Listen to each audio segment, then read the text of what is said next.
opening bid? 850. 850. I'll double it, I'll give you 1.6. 1.6. Best of luck to you. 24, $1.6 million. That's the way to buy. In suburbs around Australia, the property market's heating up as summer ends. Are we on the market? 1750. We are on the market. We're on the market. At 17. And the traditional autumn selling season started with a bang. And the property is all done. And welcome home. Sold to you. Congratulations.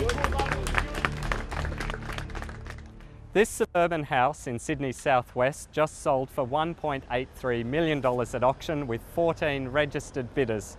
Agents say they're already seeing a lot more interest after the Reserve Bank started cutting interest rates, making it tougher for first home buyers like Shamam. The second bid was already beyond the limit of what we felt was comfortable. So it's something that we have to think about for the next auction. CoreLogic's Eliza Owen says the rate reductions staved off what was a short-lived property downturn. It seems that the February rate cut was almost like a pilot pulling a plane out of a tailspin. Prices rose 0.3% in February, with the national median home value now almost $816,000.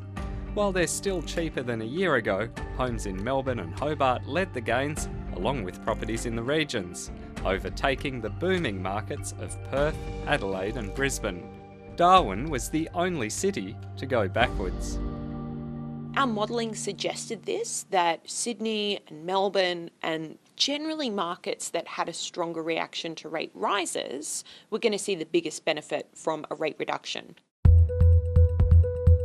Within days of the Reserve Bank's decision, would-be buyers had already seen an effect. It is helpful, but at the same time, there's a correlation between when the interest rates goes down, the prices do go up. So it's a catch-22 on that one, yeah. I did notice in the properties, as I've been looking at them, they've changed. So instead of being for sale at a certain price, they've all changed to the campaign is on hold or auction. But the Reserve Bank boss wasn't too worried about the property market on the day she cut rates. Are you at all concerned that today's rate cut might spark the next leg up in that house price boom? I don't think you can blame monetary policy on this, and certainly I don't think 25 basis points makes a huge difference. And the news isn't all bleak for those looking to break into the market. Our most expensive cities, Melbourne and Sydney, are probably as expensive as they will get relative to income. And that's because we reached that peak level of expensiveness when interest rates in the aftermath of the pandemic were realistically as low as we will ever see them. Eliza Owen says even a few more rate cuts are unlikely to spark another major property boom. Even if we saw a rate reduction of 1 percentage point over the year, that would probably boost purchasing capacity by about 12%, but it doesn't take the average purchasing capacity anywhere near where the median dwelling value is in Australia. Despite the price uptick, there's also good news for those trying to buy their first home in Victoria. Congratulations! Over the past 5 years, Melbourne home values are only up about 8% compared to a broader uplift of around 30% across the country. Unit values haven't moved at all. That's partly due to a weaker economy, leading many Victorians to head interstate. But there are other factors. Melbourne's added about 30% more houses per person than we've seen here in Sydney.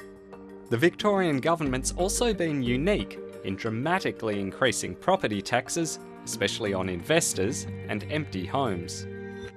Land tax is much higher than it once was, and I think that's contributed to some of the sort of rebalancing away from investors towards first home buyers.